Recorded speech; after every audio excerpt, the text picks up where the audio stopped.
Good morning, everybody. You're tuned to Computers 2K now on the Nissan Communications Network.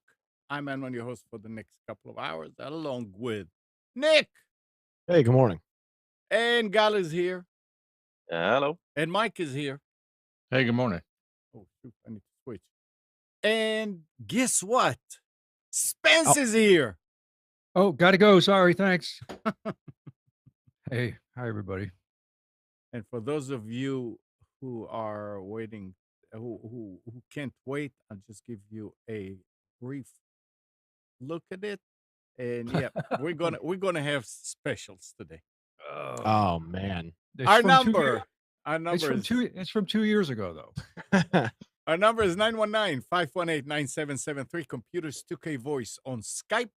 And this morning's show is made possible by vMix software, Telestream's Wirecast software, and is sponsored by Tom Sinclair of Live Streaming Gear.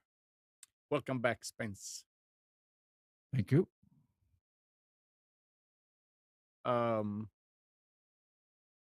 We were talking, everybody in the chat, we were talking before the show, and I kind of just said, maybe we should switch from 9 to 11 to 10 to 12. Start at 10, because in everybody's mind and everybody's body, it's 10 o'clock now, and the chat is really, there's a bunch of people in the chat. Well, actually, I identify as 9 o'clock today. It's So not, I don't, okay. yeah, my body's identifying as 9 Time o'clock. zone Still. you identify with? Yeah. Arizona's time zone. They didn't change their Can clocks. you imagine? That's an excuse. You get late to a meeting. I'm sorry, I identify with a different time zone. I'll give that one a try. Maybe probably get me fired. Sorry. I went to sleep early yesterday, like around 9:15, and about 11 something, Kathy comes and she's doing something, and I open my eyes, kind of. She said, "Oh, we need to change the clocks." I said, "Okay." I said, "Yeah, I need to go. I need to change it. It's 11, but it's actually now 10 something." I said, "No, honey, it's the other way around." Because for some reason, I was expecting I'm going to have to wake up early because we're losing an hour. And you fall I backward. was sitting there and I was thinking, fall forward, fall forward. Oh, okay. Fall back. Fall these back. clocks It's can be fall back. complicated things, Amnon. I Don't know. be It embarrassed is. over that. It's So what'd you get, like 15 hours of sleep or something? it's the input and the output, Mike. I know, spigot and drain. Yeah. So I said, "No, I'm sorry, I'm sleeping. Go ahead and do it. You know what you're supposed to do." She did everything. There you go. It Yepers. was waited until this morning. You didn't have to get up and do it in the middle of the night. No, I got up. I had to get up at 2 o'clock and do my clock change. Exciting. I And then back normally- into 3 and 4 and 5 because nothing worked. Normally I'll do it before I go to bed. So I'll do it around 10 or 11 o'clock, and I'll go around the house and change everything. And when I got up this morning, and oh no, I need to remember it's an hour off, because she did a couple of the clocks. But yeah, it's fine. It's fine. So, what's happening? Spence, you're going to give us a report. I mean, a short report about what you were Up to? what you were up to, and why you weren't here. Actually, yeah. Gene's got the good And question. We'll Did see. you bring us in halibut? Halibut. Yeah, I was just responding to Gene. Yeah, I did go watch some people fish, but I never thought I would have time. So I was in Alaska, by the way, from the end of July until the end of September, working as a tour guide driver driving all around the interior of Alaska. It was the same thing I'd done the last couple of years. The difference this year was I spent the last 10 days in Juneau, the state capital, working right at the port, and that was a very interesting thing. Um, and I've had since I got back, I've had a lot of stuff going on here. I had to take care of some family stuff, but I'm back. I'm done working again, and uh, good for the foreseeable future. How was your internet situation? What'd you do for I cell phone and whatnot? I I have very good Verizon up there. I never got throttled. Wow. I was using it as my uh, phone as a hotspot, and I would connect my Mac when I needed to. I didn't do anything streaming to the Mac, but I had never had any problem. All throughout the state, there were only a few places I would go to where I'd have slow service, but it was not by any means a showstopper. I was streaming stuff to my phone. I had no television where I was staying, but I was streaming things to my phone. I did have an interesting problem with my phone, Uh-oh. and thank goodness Verizon was there. Did anybody experience an issue where if you turned your phone a certain way, the screen would go blank? Mm, No. iPhone? Yeah, it was an iPhone, and No, it I didn't turned have that. out this is what was weird. It was an issue with a software release Hmm. where the camera on the front of the phone that faces the screen is also a proximity detector, which will blank the screen when you put the phone up to your head. Oh, yes. Yes, yes, yes. Well, they changed the sensitivity of the camera so that as soon as the camera was in any kind of shade, so I would be looking at the screen, and every day we would get a PDF file with our dispatch as to what our assignment was for the next day. So I'd look at it in email, and in order to read it properly, I'd turn it sideways. And as soon as I did that, the way I held it with my left hand blocked the camera, so the screen would go blank. I'm thinking my phone is broken, something wrong with it. So I'm trying. And finally, I get online and I find out you have to have an update. Great, update fixes it. So I can't download the update Because because you can it's see it. 150 meg or something like that or more.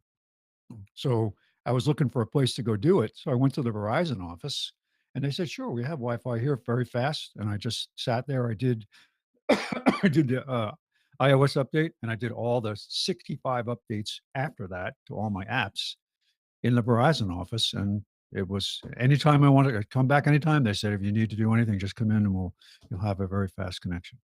No, was this a store or an office? Store. A store, A cool. Verizon store, yeah. Oh, that An was nice. actual not an agent, an actual Verizon store. Hmm. So I was very pleased with the fact that they had that. I think they have 2 of them in Fairbanks, but that service has only been rolled out now for about 2 years. The first year I was up there in 2014, it was not.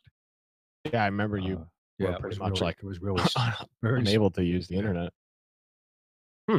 Well, that's good to hear, I guess. yeah, so it was I good. would think that you can do it at any Verizon location, anywhere if you're a Verizon customer. Oh, Yeah, you could. You but could. in the Yeah. regular, regular mainland, I mean, there's Wi-Fi everywhere. Yeah. You can go into Well, a they coffee do shop and do it. they have fiber coming up to Fairbanks now. So Hmm. and that's been for several years, but the problem was there were no providers that were giving you unlimited. The cable company still doesn't provide unlimited. They still have packages, but the other companies and Verizon doesn't do broadband other than wireless. But the DSL provider up there has unlimited plans. But you go into a free, like a hotspot somewhere for free, it's not going to be good service. It just doesn't, in a hotel or a supermarket or whatever. It's just not fast enough. But yeah, I was very pleased. That's a good little tip. I've never thought about that. Go to your cell provider if you need a fast unmetered Yeah. connection real quick. Hmm. And they had a very comfortable couch to sit there and relax, and it was good. Bamnom, do you want me to talk about my Spectrum? I want you to talk about your Spectrum. Absolutely. Oh yeah. Well, I have had no issues recently with television service, or internet service with Spectrum. I had a grandfathered Time Warner triple play. I was not using their modem. I was not using their voice service. So just this month, we get the new bill. It's $20 more a month. we're touching $208 a month. And it's like, this is insane. This is and I've been wanting to do seriously looking at cord cutting for a while, and then of course, went away and I didn't do anything about it. So now it's like I got to do something. So I get on a chat with their sales department saying, need to lower my bill or I'm gone. So this guy goes through, oh, let's analyze your plan. You're in a grandfathered plan and your promotion expired. So go through the whole thing. He's giving me the minimum. It's not even the same service I have now. Slower internet, less channels, and it comes out to be more money per month than what I'm paying now. And I said, why would I do this? So he says, oh, by the way, you can contact us right in the chat. Says you can contact the retention department and have them take out the voice service and turn in your modem, and you can save $26 a month. So I figure, well, that's at a minimum, that's what I'm going to do, and turn in a couple of the little digital adapters I have for televisions. So I decide, well, you know what? I'm going to go to the store. I'm not going to get on the phone with retention. I call them, and it's a 45-minute wait to talk to them. So I'm not waiting. So I go to the store and I talk to the guy, and he says, well, first of all, you can't strip out one service from a triple play. That's how it works. It's a bundle. And he said, I can't do it for you at the store. You do have to call the retention people. I said, but let's look at your plan. So he looks at my plan. He says, well, here, what channels do you watch? And I told him. And he says, well, let's price it out. He prices out internet. They don't offer the 300 meg internet through Spectrum now. It's only 200 and 400. So I went with the 200 plan. I had the 300 plan. And I go with the channel lineup that is more than what I have now, or equal to what I have now, and one DVR, which I get to keep. And I had to turn in 2 of the digital adapters and get 2 regular tuners. But the good news is they give me the guide now. They give me streaming, all those on those other televisions. Guess how much cheaper per month it is? $60 a month cheaper. And I have as good a service. Yeah, I don't have the voice. I didn't want the voice, but the bundle made it cheaper actually than buying individual services. So this is it's like, well, why didn't this guy tell me about this in the first place? So I go back and look at the chat. I had them send me the transcript. I recommend that if you're chatting with some type of a service provider, always ask for the transcript, because then when you go back and say, well, the guy told me this, and they say, well, we don't believe you. Sorry. So I had it in writing, and I showed the guy at the desk at the Spectrum store. He said I could strip out this service, or he built the new package, and the guy goes, "This is totally wrong. This is not right." So there's a line when I read through it. It shows another person. I didn't notice this during the actual chat.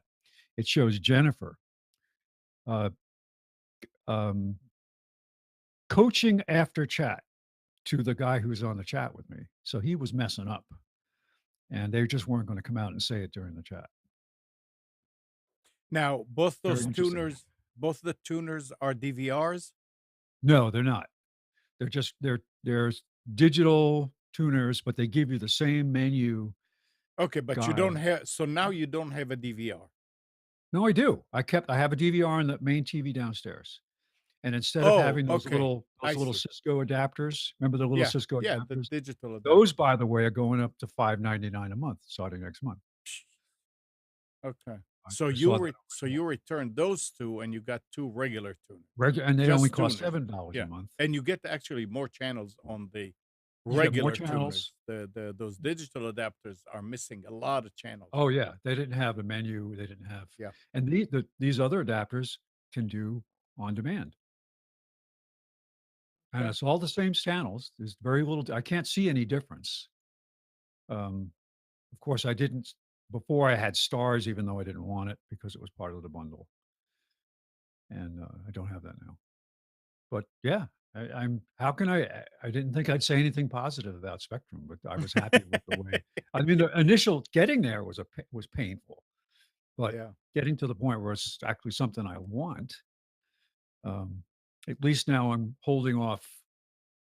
I'm still going to investigate cord cutting, and I've got Gal's recommendations, and I'm going to purchase that box that is homegrown or local DVR that you can set up and see how well that works. But I plan on eventually um, cutting as soon as I can get. I wish I could get better internet service here, except through the only choice I have is Spectrum. There's no gigabit fiber here. There's no Mhm. DSL to my house doesn't work. It's the individual cable coming to my house that doesn't work. So I can't get. And you said if you chose the 400 versus the 200, it would be about $25 more. Yeah, it's $25 more to go with their So top of it the will be line. about $45 less than what it was. Yes. Yeah. And on the 400, the up speed is 20 also, or is it Yes. The high? 400 is 20 up and the 200 is 10 Okay. up. All right. And whether it makes, I don't see any difference in performance. I still have some lag. I'm looking at the live hangout and I noticed that I will see some pixelization But of you me. you had that all along, even I with the always had it. 300. Yeah. So So I don't know. It's, no, I think it's my setup that I have here yeah, with it's fine. XSplit. And It's this did not change. I don't think it changed anything. no, it didn't change. And I'm still getting, I haven't done over wireless in the house. I'm still getting on my iPhone, I get 65 meg, and that's on the 2.4 gigahertz. Mhm. And on my old Mac, I get like 45 meg. So All right, now I'm doing talking okay. about iPhones, if you guys are like to have parties with balloons and stuff, listen. In one of the strangest system admin tales of all times, one IT guy details how a new MRI machine managed to disable every single iPhone, Apple Watch, and iPad in a medical facility while leaving the rest of the devices untouched. He's a system administrator at Morris Hospital in Illinois, and he said in a detailed post on the sysadmin subreddit that Helium was to blame for the malfunctioning iPhones. The MRI installation involves supercooling the giant magnet in the machine by boiling off liquid helium, and that's from motherboard. This evaporated helium is usually pumped out of the facility through a vent, but this vent was leaking the helium into the rest of the facility through a vent. Uh, in all, about 120 liters of helium, or about 90,000 cubic meters. I mean, that's a lot. In its gaseous state, was pumped into the MRI room, and an untold amount leaked to the rest of the hospital. People probably start talking like that also. I don't know. I would love to see that. That'd be Hi, funny. I'm your doctor. So it's iFixit notes that helium atoms can wreak havoc on MEMS silicon chips. MEMS are micro electromechanical systems that are used for gyroscopes and accelerometers in phones. And helium atoms are small enough to mess up the way these systems function. What's odd is that Android phones were not affected. Apparently, Hmm. the reason is because Apple recently defected from traditional quartz based clocks in its phones in favor of clocks that are also made of MEMS silicon. Given that clocks are the most critical devices in any computer and are necessary to make the CPU function, their disruption with helium atoms is enough to crash the device. So, if you're at a party and somebody is going to inhale helium, be careful if you're with with an iPhone. That is, uh, it's a genius thing that he found that. And if it's true, and I mean, obviously, motherboard and subreddit, I mean, Reddit and uh, what's the name? Fix it, iFixit are involved here, so I'm sure there is something to it. That's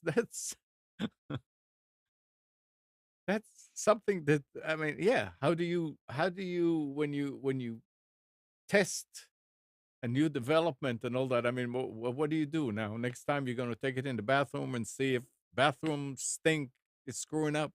This is There are things that you can't test against. You can't check for the addition of this gas or that gas. So I can imagine if all the iPhones and watches and all that kind of stuff in the hospital stopped working. Boy, oh boy, oh boy, oh boy. That is something else. Let's see who. Good morning. Who's calling? I guess nobody. Okay. Um, it's a good thing that there were no other devices that were uh involved here that are in equipment that keeps people alive. Can you imagine? So I guess Yeah, but the MEMS. biggest the What? biggest question is, are we now going to see a warranty disclaimer like when you right when it touched water, then you don't get any warranty, right? So now it's gonna say Yeah. water and any helium based products. So And the other thing that I wonder is, did did it dissipate and everything came back to normal? You know, who knows? I mean, those things don't stay in their uh state that they change. It's a gas. It changes, it dissipates, it whatever it does. And did things come back to normal? They're not mentioning that. But yeah, there'll be do not use near helium on every iPhone, yeah. I iWatch and whatever, iPad. So how long does it take No, before and what concentration does it have to be in order I to don't know. affect? That's they were say. I mean, I'm sure helium is helium unless they have different strengths. I'm not a chemist, but they said that. I mean, this was a lot. I mean, can you imagine? What was it? 90,000 cubic meters. That's like cubic yards. And helium isn't cheap. Well, I mean, That's a that's why when you go to get an MRI, it costs you a lot. I well, I guess. don't know if that's why, but I mean, helium is not found easily. It in the Yeah. United States is was I think they were at one time like one of they cornered the market on helium. That's why when they were building airships early on, they all built them with hydrogen, even though the hydrogen is more has more lift to it. The helium was so much safer, and but the U.S. wasn't offering it to Germany and other countries. But hmm, No, just a nice. I mean, it's a good outcome from something like this. Before it happens other places, and people would say, "Oh, my phone died," and people start talking bad about iPhones. Here, this is bam, one time, and they figure out what it was, so it's okay. There are plenty of stories why you shouldn't use an iPhone, but it's it's just interesting. Computer wise, I never heard about this company. System 76. Anybody here heard about System 76? nope. It Uh, it is ready to share specifics about a new computer. There are 3 models from which to choose, and all 3 are can apparently be configured with Intel or AMD processors. This is refreshing news as historically System 76 machine were an Intel only affair. AMD has been more friendly to the Linux community over recent years, so System76 is giving that option too. These are made in the USA, are open source, and are Linux powered. So here's what they have. They call them the models are Thelio, up to 32 mega frame, 24 terabyte storage, treks through tasks with ease despite its compact footprint. That's the low end. Then come Thelio Major, up to 128 gig RAM, for up to 46 terabyte storage. It boasts stellar performance, allowing maximum configurability with up to 4 GPUs to tackle the most astronomical projects. Then comes Thelio Massive, up to 768 gig of ECC memory and 86 terabyte of storage. Is the epitome of performance among workstation, offering maximum throughput and accuracy for demanding computational workloads. The pricing starts at $1,099, but that will obviously increase based on the specs you choose. Keep in mind, however, the computer will not ship until December. In a statement, the company said that Thelio systems are designed to be easily expendable, making personalizing the computer a tantalizing, easy process. Slip in drives, add memory, and upgrade graphic cards at will. Additionally, the open hardware design that Thelio is built upon allows the user to easily learn how their computer works and make modifications using this information.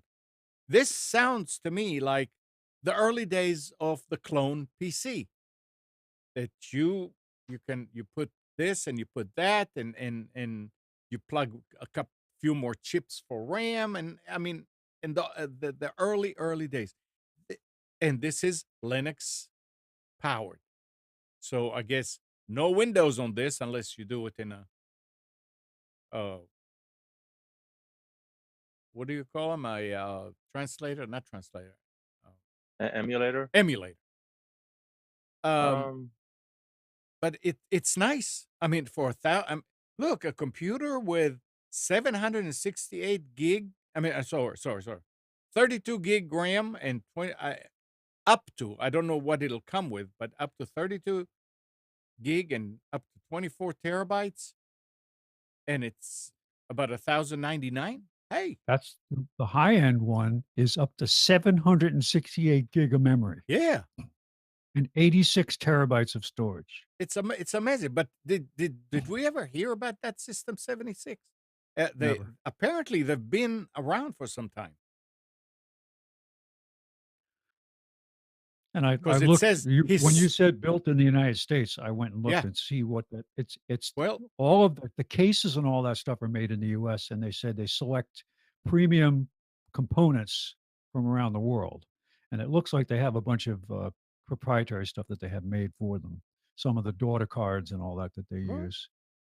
And that's fine. I'm not saying it should be easily but they're saying historically, System 76 machine were an Intel only affair. That means that they had machines already yeah, out this there. yeah this they started at 2005, so 13 years. Wow. Yeah, but I mean the gaming rig you talked about, the Thelio, 1099. Yeah. That's barren. That's like 8 gigabytes of memory with Okay. 250 SSD, but nothing more. Everything else you need to add, and they'll add on it. So it's basically, what's interesting is it's like an Alienware alternative, but for the Linux world, like focused on Linux, and they also Yeah. have their own distribution based on Ubuntu. So yeah, looks like an interesting um, producer. Definitely something to look at. Oh, They're styled, that's for sure. They have beautiful machines visually. And who has an Apple Watch? Anybody here? I do. So they said that Apple has pulled an update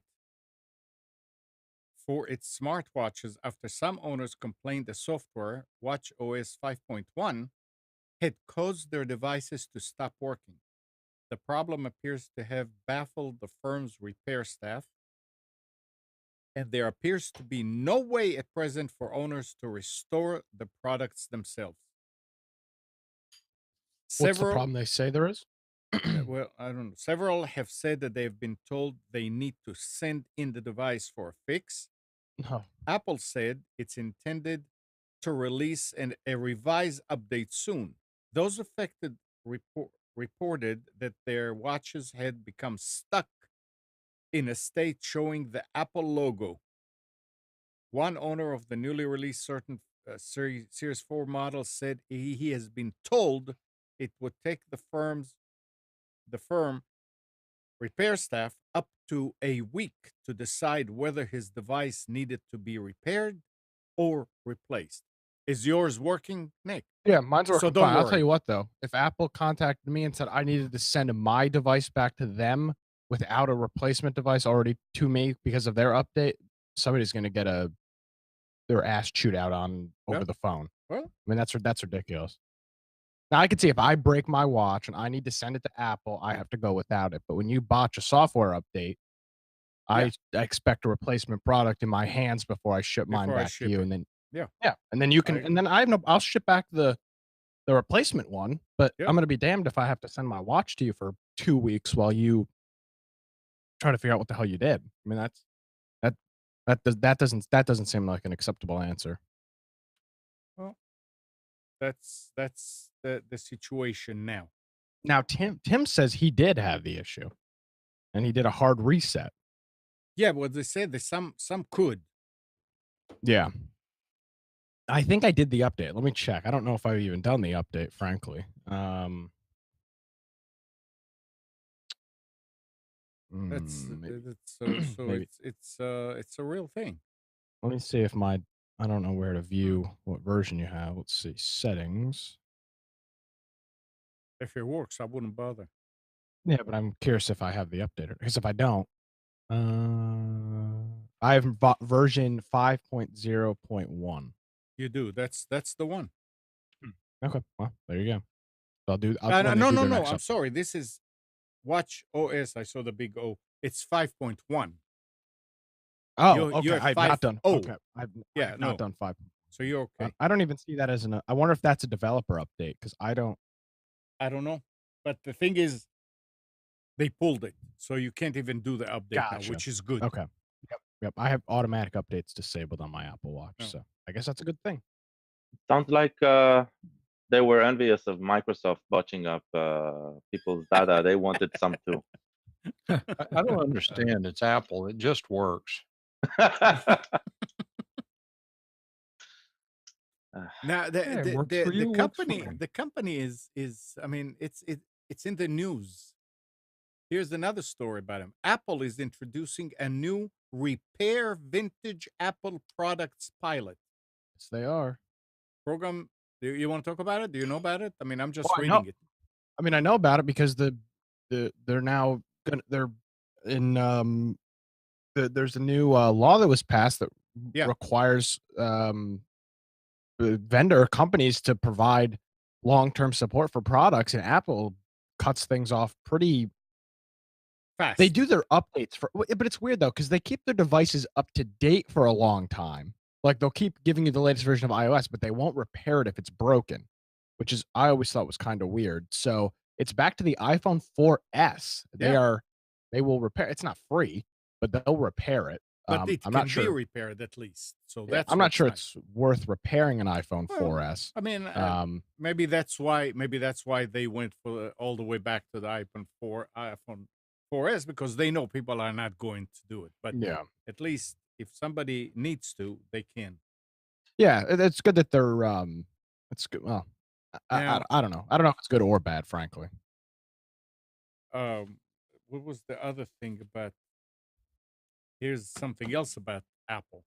Yesterday, which was Thursday, according with the story, during the company's fourth quarter earning call, Apple's chief financial officer, Luca Mistry, said the company will no longer report unit sales of its main hardware division, including iPhones, iPads, and Mac.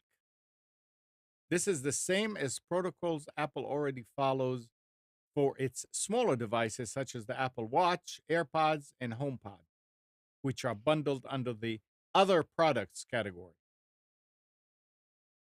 The Verge reports that the announcement comes after iPhone unit sales percentage was unchanged year over year, despite Coming a revenue bump. Huh? coming from a corporate background with working for companies like this sounds like smoke and mirrors to me Well, because the stock tanked after they made this announcement, and they said we're trying to concentrate more now as a services uh-huh. company. That Jesus. is like the biggest global excuse you can make for retooling your business. Now, everybody wants to be in the services business because it's lucrative, right? But Mhm. not everybody can do it. You've seen companies go out there, oh, we're going to be a services company, and miserably fail because to do professional services without having it as part of your culture is really hard to do. Um, but possible. But something's going on here that this announcement is meant to be either making up for something they know is coming that they want to get ahead of, or uh, something else is happening. Warren Buffett supposedly lost a ton of money because of this, because he's a heavily invested in Apple. That's fine. Oh no, I'm not. I'm not crying for Warren Buffett by any means. But So the thing here is saying that unit sales may not accurately represent Apple's business performance. It's a figure that analysts and journalists have used to calculate a product's average selling price. So, for example, that number can provide insight as how well different iPhone models are selling, as newer phones like the XS Max, and are priced higher than older phones like the now discontinued SE, 6S, and 6. I mean, a lot of It's people, like it's like Spence is saying, this yeah, is smoke and mirrors. When they yeah, were number 1, they always reported it. Now that Samsung's kicking their butt, yep, they don't report the number, they can't admit to being number 2 or number 3. right. Huawei is even kicking their butt. Yeah, I mean, and they say even though a revenue bump of 29% happened between the 2 years, they still the number didn't change of what I mean the percentage didn't change. So yeah, it was great when they could say, "Oh boy, we're sold 7 million," but they can't say Well, it anymore, if you remember back, the last iPhone that came out was the first iPhone ever that did not sell more than right? its previous generation, Mm-hmm. and that's a problem Yeah, because that's a problem. You can't if it's not selling as much as the last one, then that's not as good.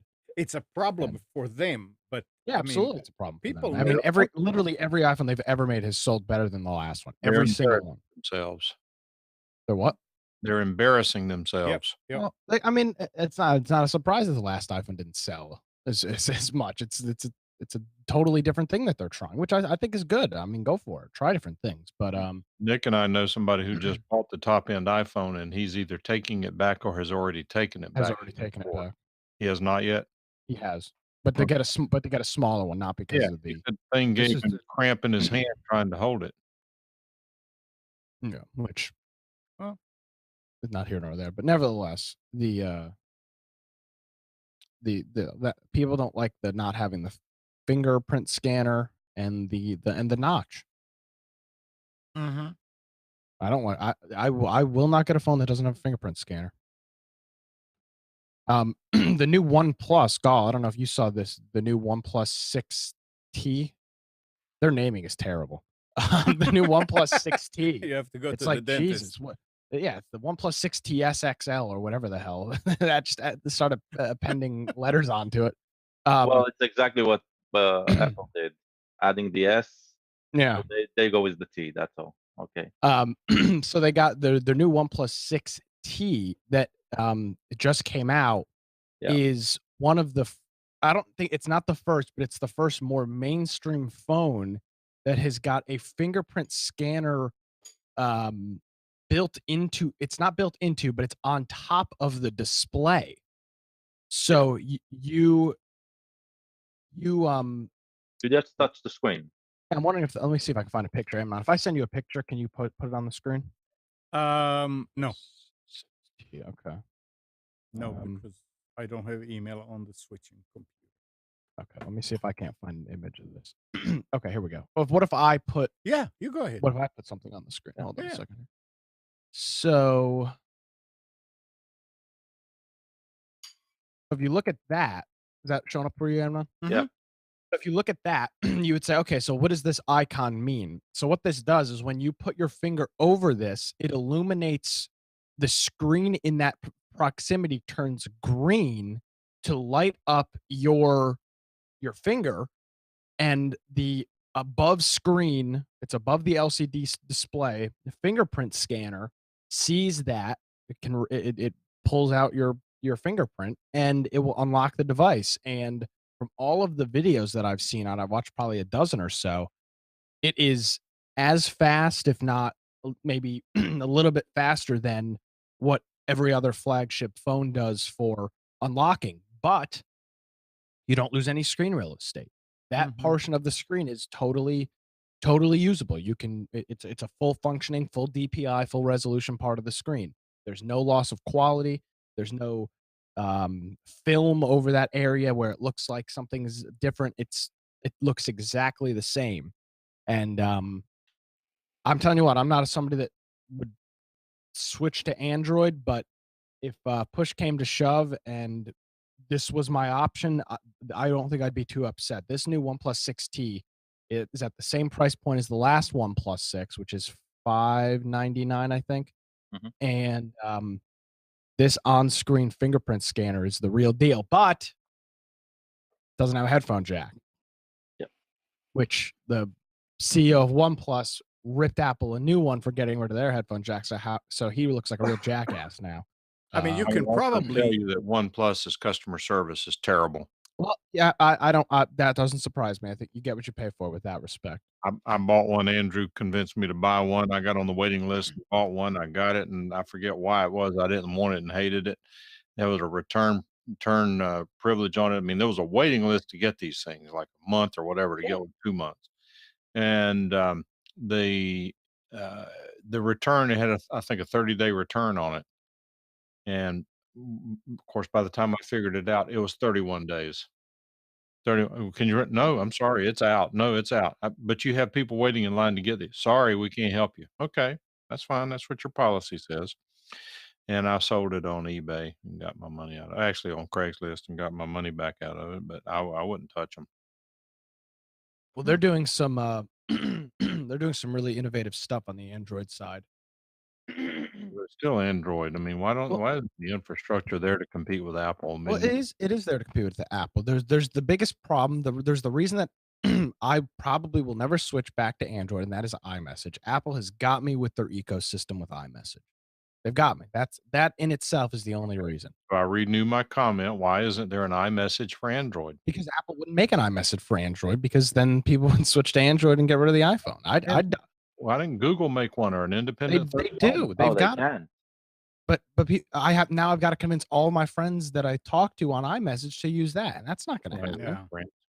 Well, start using WhatsApp exclusively, and you can see that you can start ditching them. But it's not worth the time. I mean, it's not worth the time of me convincing everybody to use no, WhatsApp. it's not, and There it's was an not right interesting- either. There was an interesting benefit with this new system they had on the ship when we were on vacation. Even though we didn't opt to go into the internet pool, we stayed on the in-ship network. We still got iMessages, Yep. even though we weren't on the internet. For some reason, their firewall didn't prevent those messages from coming through. So we could text each other. I think what they did was they left it on so you could actually text other phones on the ship, but we were able to get messages out over text. Yeah. The who did I fly out to Seattle with? It was either It was either American or United. I think it was American. Yeah, the free Wi-Fi that they offer, which you can watch like their movies and their whatnot on there, has iMessage. You can't send MMS, you can't send pictures, but Right. you can send free text back and forth. I was Yeah. able to text. Yeah, Uh, WhatsApp as well. yeah. Oh, yeah, and Facebook Messenger and whatnot, Yeah. and even Skype work. So I was able to text. Mike was picking me up at the airport. I was able to text Mike the entire flight and let him know where I was at and whatnot. And that's the yeah, that's another thing. I mean, that's not just not available on Android. They try, but This it's is a It great is. innovation for travelers now with the fact that you don't no longer need a proprietary tablet like they were handing out for a while, or a screen on the back of your seat. All you need to have is a smart device. yeah. Even a laptop works. You log into their network, you put a if you might have to put a client on your device, and you have access to all the onboard entertainment stuff through Wi-Fi on the plane. And it's so much simpler for them because they don't have any devices to manage.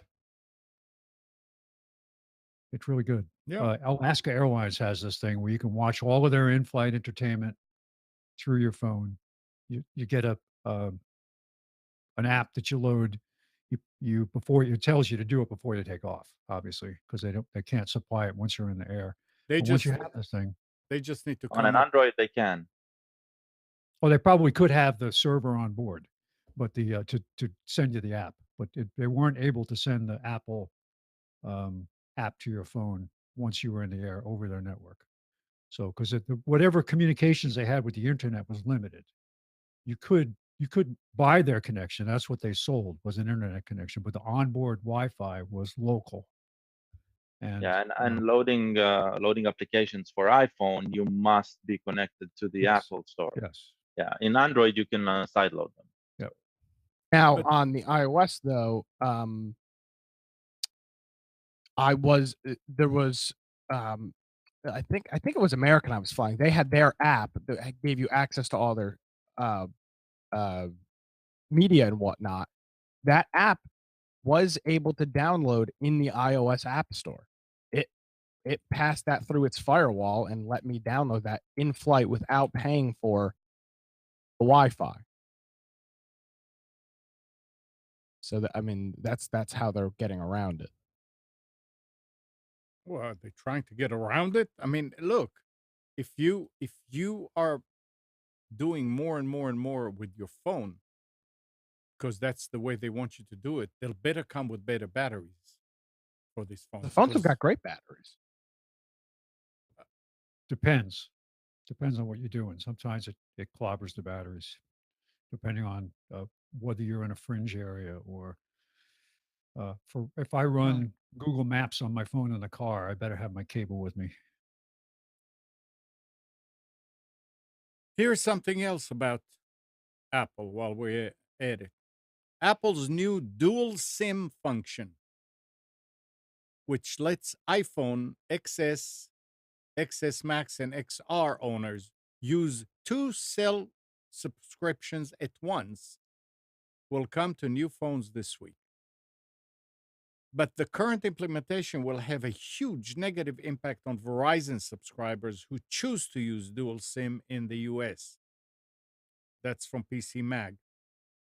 Citing engineers who have been early builds, who have seen early builds of the software. Dual SIM is popular feature in the rest of the world, is largely unknown in the US. Generally, it's used for three things: roaming internationally, where you get a foreign SIM and also keep your local number, having home and work lines on one phone, or trying out multiple domestic services to see which one is better. Apple's dual SIM relies on one physical SIM and an electronic SIM or eSIM, which is activated from a menu or an app. AT&T, T-Mobile, and Verizon promised eSIM support at launch, but neither Verizon nor T-Mobile will support the eSIM right now. T-Mobile is working on it and will support eSIM when the software is ready. So if you're a traveler, if you do all that kind of thing, hey, you know, So go it's for not it. actually dual SIM. It's single SIM Yeah, with an right. eSIM, which No, is but if you need to interesting. have, if you need to have two SIMs, this is great to see. Hey, is Sprint better or is Verizon better? I Let's think the try it. main use on that is what you Yeah, described, having a personal cell phone, but the yeah, company wants you to have Yes, a num that's wants you to have a and number, have one and so machine. instead of Yeah, carrying around 2 stupid freaking phones, right. that's what I was going to say. Because up till now, you'd have to have software that would do that in the background that would give you an app forward that you would manage messages. your phone numbers in the background. Now you Yeah, can do it right on the phone, which it's is nice. neat. I like that. I think business people are going to jump all over that. If somebody is calling in and they really want to talk, I mean, you need to wait because we can't get to you right away. Probably a Just troll call. it's fine. So, Operators are not standing by. so that's the story with the dual SIM. Um, okay. Yeah, let's get into this. A little bit of politics here.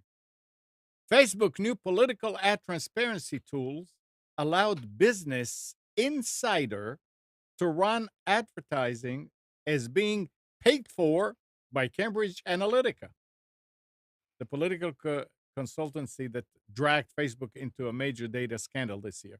The investigation demonstrates that political advertising on Facebook is still open to manipulation by bad actors, even with greater efforts at transparency. This is despite commitment from Chief Executive Mark Zuckerberg to solve the company's misinformation problem. So, even though all they went through, they still can't fix it. And here's somebody saying, "Yeah, we are," and they they gave the name of the company that actually dragged them into it. And oh yeah, come on, your money is good. Interesting. There were some stories about, I think I have it here, but Twitter or it was Facebook that closed I don't know how many millions of accounts that were trying to discourage people from voting. Go I figure. don't know why. I mean, I can't believe that there is actually a fear that buying some Facebook advertising is gonna sway an election Right. I mean, in any it's meaningful way. that's No, fine. only if it's not. The only reason it'll come up if it's not to their advantage. I know, but If that's the it thing. I turns feel out to like be something that they like all the stuff that's going on in the background now, where as soon as they can use it as a sounding board to claim that the reason someone failed was other than themselves, they'll use it. Right? uh, the thing though is that it's an American company and they're making money, and there is a lot of Americans that are holding that have stocks and they're making money. So, but I mean, put some of that money in. How hard is it going to be? I mean, you can catch somebody like Alex Jones and say that that's hate. I mean, how do you test for that and not for a name that really dragged you down? well, to be clear Give me though, a but break. political advertising is kind of a different nature. Look, as far as I'm concerned, in their filters, there should be the actual keywords Cambridge Analytica. And if it has anything to do with this, I don't want to this do business with them. And they can't even do that.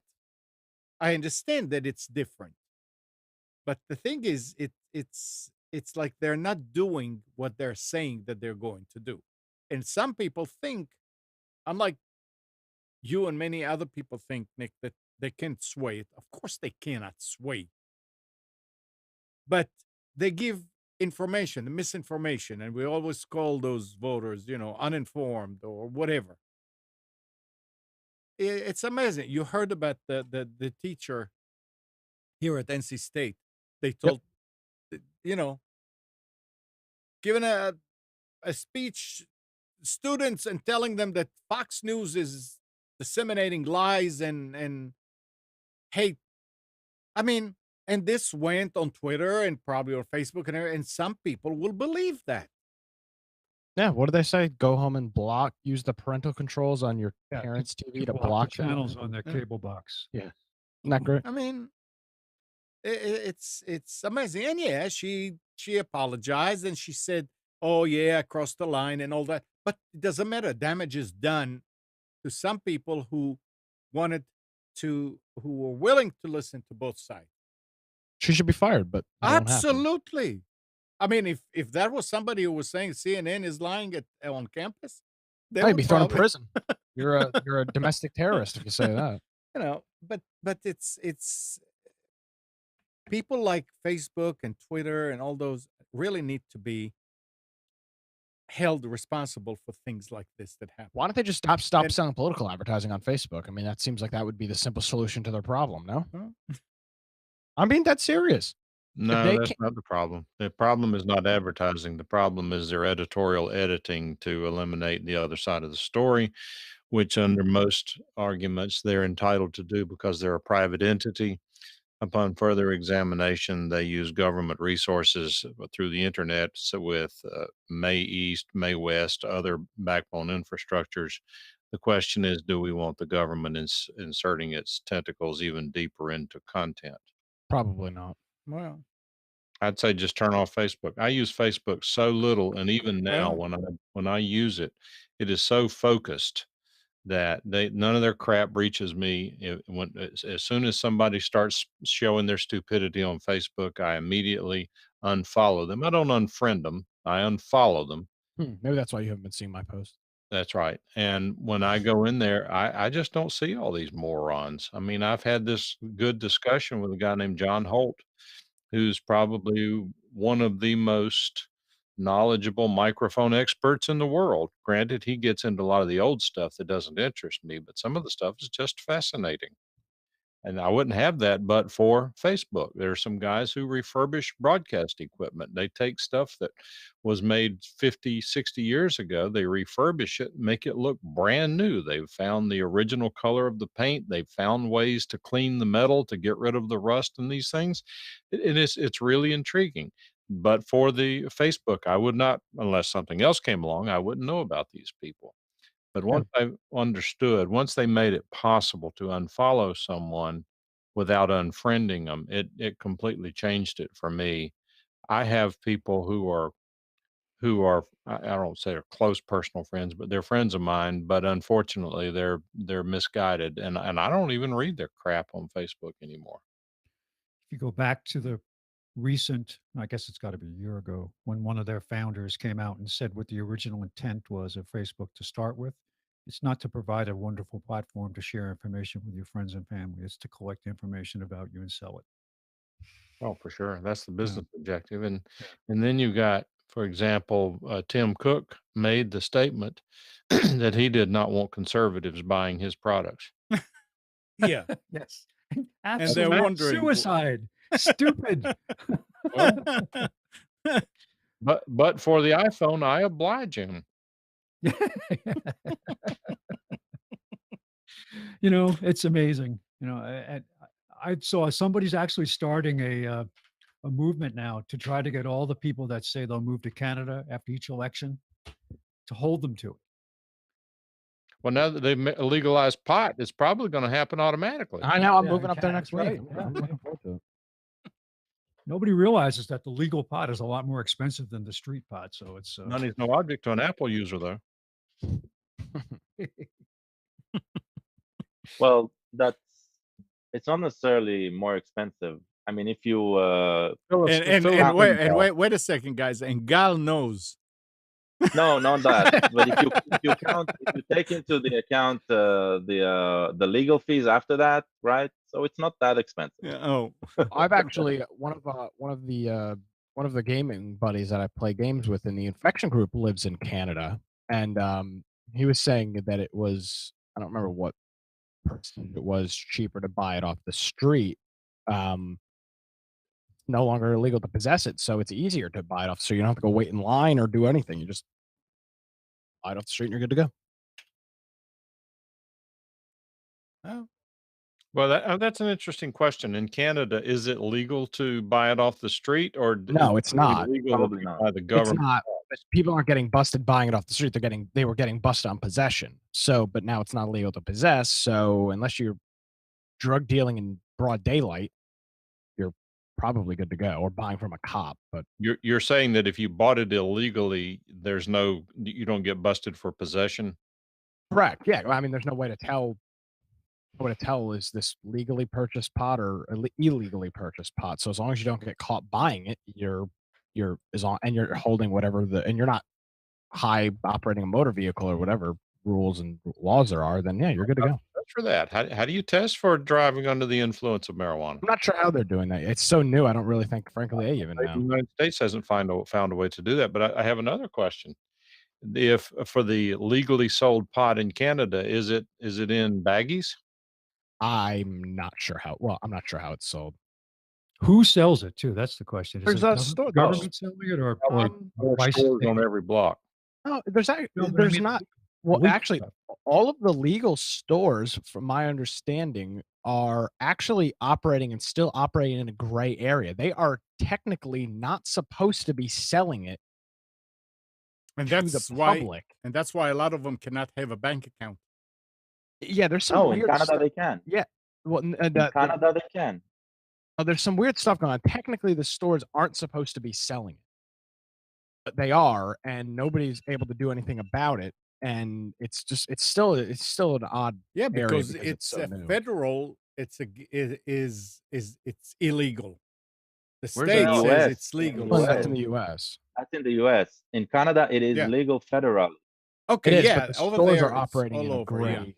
The I see. stores are still operating in a gray space. In Canada or in the states, Nick? Canada, pot is not Interesting. illegal. Pot is not legal in the United States. So anyway, Alan says that the Alberta Liquor and Gaming Commission sells it. He's in Canada.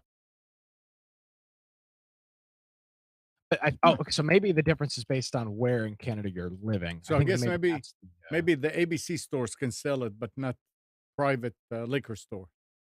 Kind of like Right, but the difference between how they grow it in Canada, let's say the companies who produce it, then they can use federal insured loans and all of that. So there's some big companies there. I remember was either a podcast or reading about it.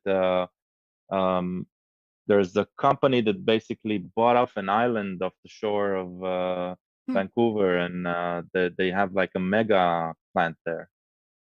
Yeah, and it's all legal and it's all within law, and they use that in comparison to the laws in the U.S. where federal law is preventing banks to work with these right. state legal businesses. So these businesses are forced to be cash only Mm-hmm. businesses, which incurs a lot of issues, a lot of Yeah. yeah, hinders their All right. growth. All right, Spence, do you want to do specials? Why, sure. I was just going to say, I looked up an article that there are within the United States, and this is not new news, but states that are next to states that sell legal pot are suing those states because of the effect of border crossers who either buy the pot to bring it back or get stoned in this legal state and come back into their state. They said the DUIs by pot have gone up by an alarming rate around these legal states. Oh, I thought you meant they were losing tax money. No, they're not too concerned about the tax money. They're more concerned about the people coming across. There actually have been lawsuits now where employees of business have said, well, the pot is legal. Why can't I smoke it at work? Well, you can't drink at work either.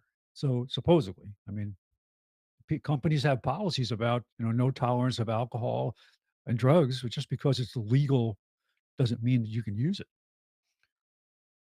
But that's the stoner mentality, right? Oh, well. All right. Okay, let me expand my screen to the point where I can see this really, really well. which is a simple thing to do, I hope. Okay. Oh, Computers 2K Now specials for, what is it? Is it really November? Wow, November 4th, 2018. Wow. All right. Starting out with laptops, we have at Best Buy an entry-level Lenovo machine. This is a 15.6-inch machine. It is $209.99, $70 off, 15.6-inch screen. Good as an entry-level machine. It is Windows 10. Office Depot Office Max is a Dell 15.6-inch Core i5, $170 off at $429.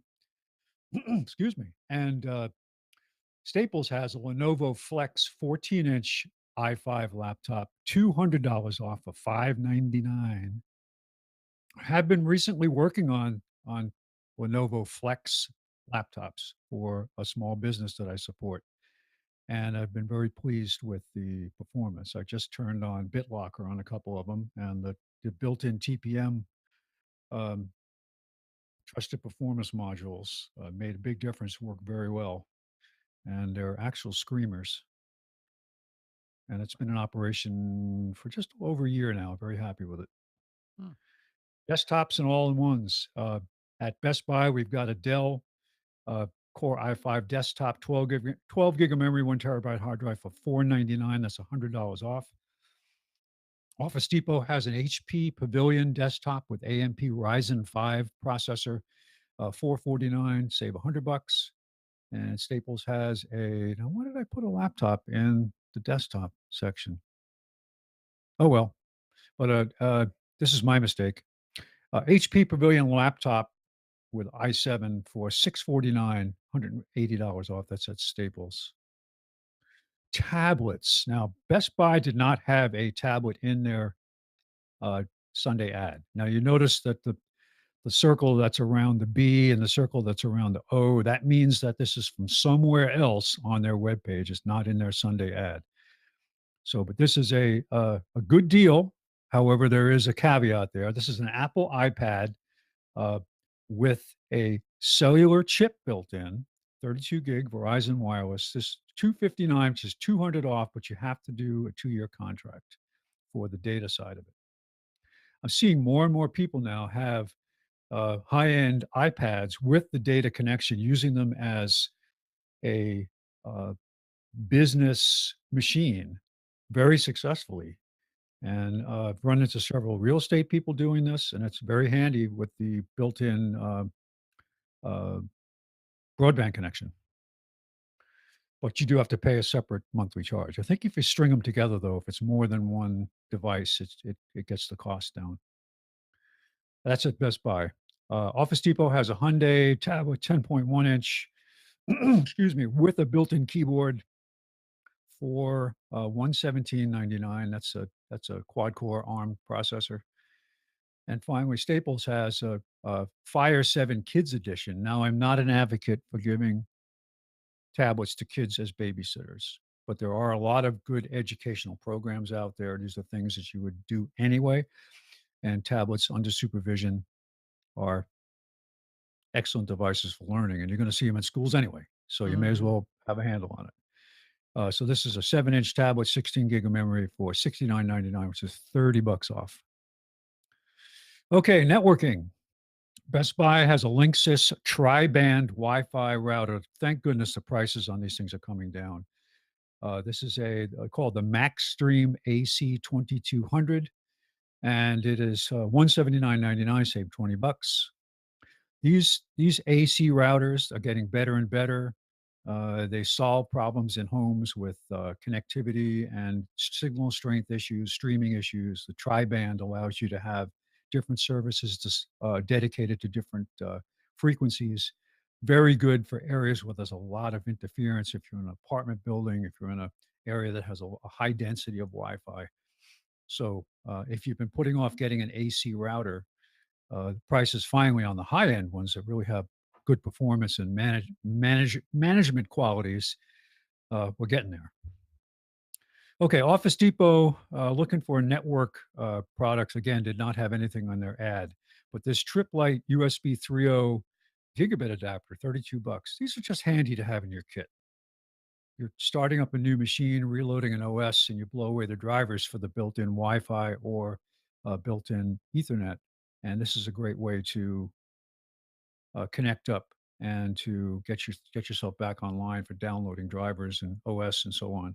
Some of these even come with flash storage in the USB, so you can download the driver from the USB to start the adapter up, Mhm. which is handy. And Netgear has a Nighthawk AC 1900 dual band gigabit router for 109, which is 20 bucks off the regular price. Storage, Western Digital 4 terabyte USB 3.0 hard drive at Best Buy, $115 off the regular price. This is $84.99. Go out and buy one. Wow. This is a great deal. This is a great deal. One thing I did notice, remember we used to say it was cheaper to buy the drive Yeah. like this and stick it in the machine? Well, no longer, because now they have drives with proprietary connections Correct. inside. You cannot use for they have their own little USB board inside that plugs into their proprietary technology. Somebody might come out with an adapter for it, but it's not like it used to be. At Office Depot, we've got a 2 terabyte Western Digital portable USB drive, $69.99. That's 40 off the regular price. And PMY Turbo USB 3.0 flash drives, $15.99, which is 24 bucks off the regular price at Staples. Accessories. At Best Buy, I put this flash drive in the accessory column because of what it does. It's called a Dual Link on the go. It's 128 gig, which is not too bad for the price, but it lets you connect to a regular USB connection as well as a Lightning connection to an iPhone. Hmm. So if you want to back up an iPhone or copy software, in both directions, whatever, I would consider this an accessory as well as a flash drive. So that's why I put it in the accessory column. $69.99, 20 bucks off. Office Depot has a 900 VA APC battery backup unit. I like it because it's a smaller form factor than some of the other 900s. Easy to fit into an entertainment console or on a desk, under a desk, whatever.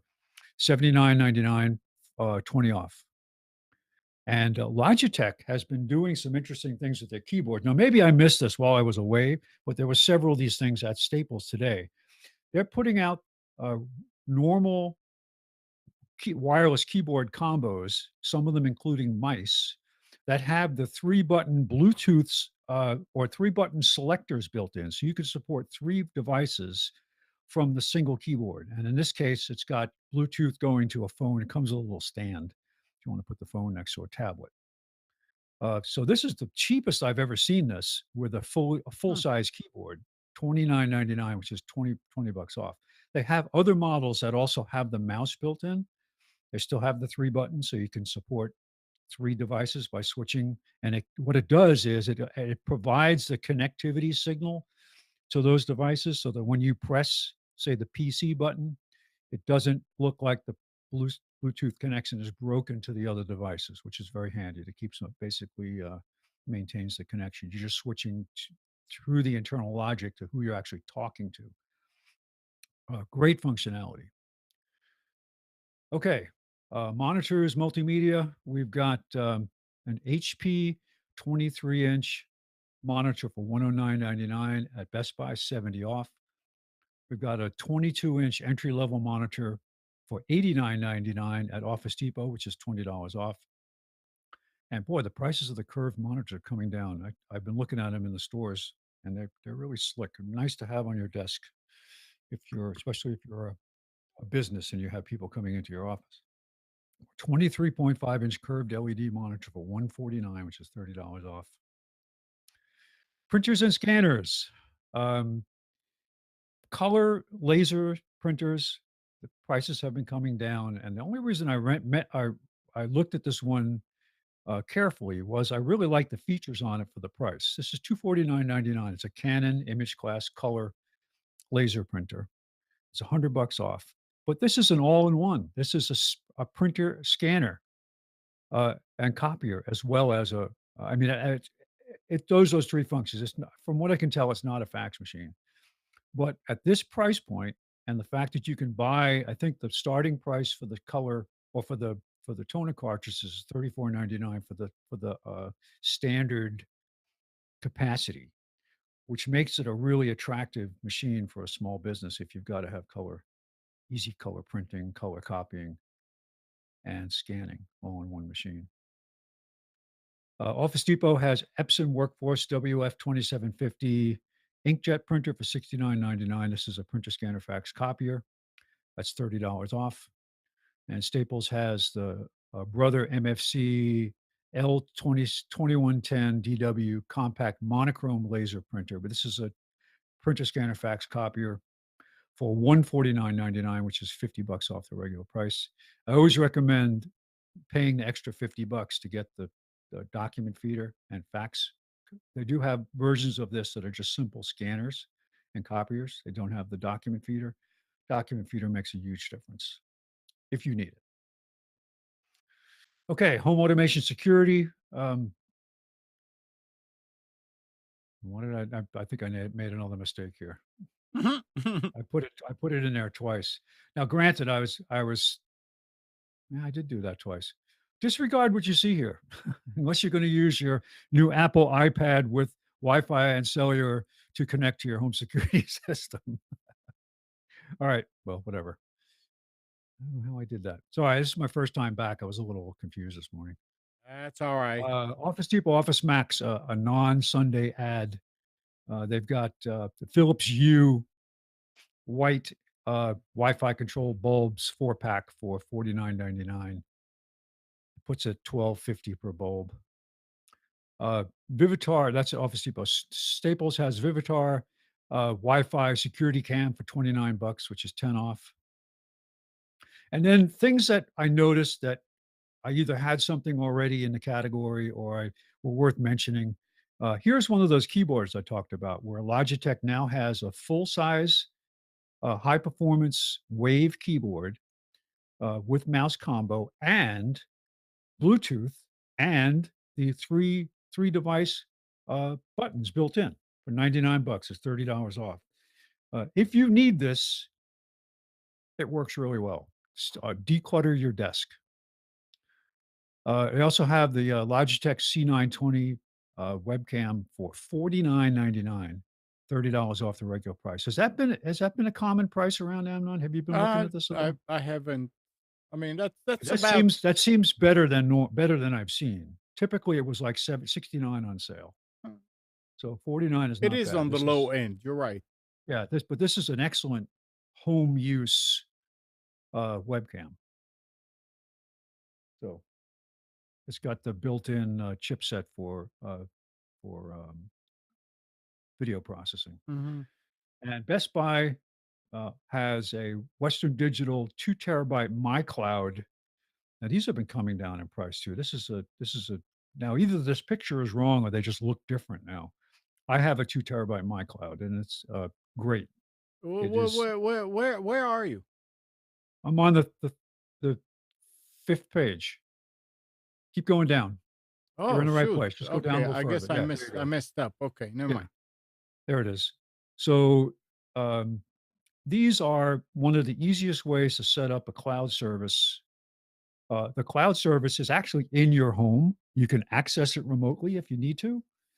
But I have this in here and I use it to back up iPhones, my Mac, any other laptops and computers I have in the house with the Western Digital software, which is very easy to use. If it will, the Western Digital software I use for this is more than just the basic uh, stuff that comes with a backup drive. It is actually what they call Western Digital smartware, and it will let you manage connections to not only this cloud drive, but any other drive that's recognized on your network on a shared PC that you can back up to, and also to other cloud services. I'm not sure which other ones are supported, but I know that Dropbox is supported.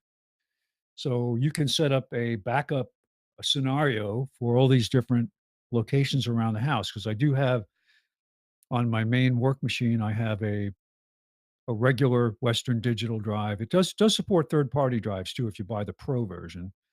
And I have the cloud drive and I have Dropbox. So I can back up to all three from the same software and set up scheduling and all that. So I really like the product. The software started out to be pretty flaky when I first bought it, but they've made improvements to it. And it is relatively easy to use. And it does save things in the clear. It's not saved in some proprietary full file format that you have to use the software to go in and find your backup. And finally, Western Digital Blue 1 terabyte solid state drive at Best Buy for $159.99, which is $90 off the regular price. This is a 2.5-inch form factor. And that's it for specials for November 4th, 2018. Very, very nice, senor. Yes, sir. I'm still waiting for somebody to buy me one of each of these so I can test it. Every day I look at I look for packages on my porch, but they're not. Did he say 2 of each? Oh, 2 would be good. Actually, 2. Let's say 2.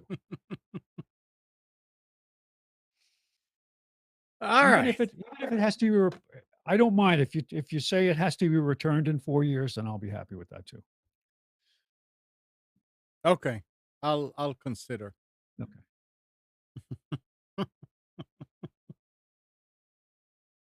Hey, Gal. Yeah. AT&T has blocked its HBO and Cinemax channels for Dish and Sling TV customers over a carriage dispute. This is the first channel blackout for HBO in its 40 years of operation. Pay TV provider Dish and OTT, what is off OTT? Off the some whatever service Sling TV said AT&T is making unattainable demands designed specifically to harm customers, particularly those in rural areas, as well as damage competing pay TV providers. And that at the time of the merger, no guidelines were set in place to ensure AT&T played fair for HBO and Cinemax subscribers, regardless of their pay TV provider. So people will have to go here again, back to putting a patch and pirating the stuff. That's yeah, the VPN again. But yeah, this is what was that? Comcast and Netflix? No, no, in the Cinemax, past. No, HBO and Cinemax. Yeah, so I'm just saying this is like a repeating of what Comcast tried to pull on Netflix the other time.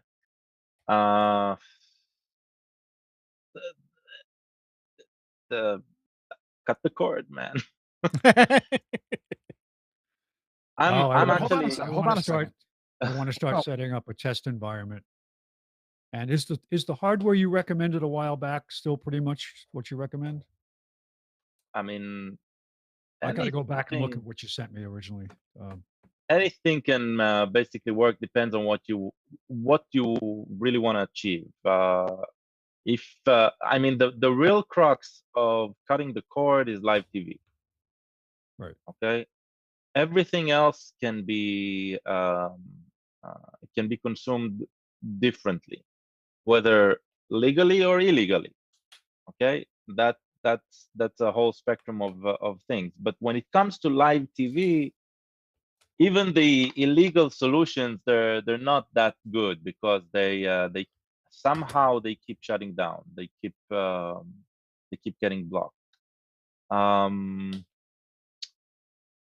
But cutting the cord, one of I think the most important thing about cutting the cord that needs to be remembered is it's not only TV. Right. TV is probably the last thing, but it's disconnecting from cloud services like storage services.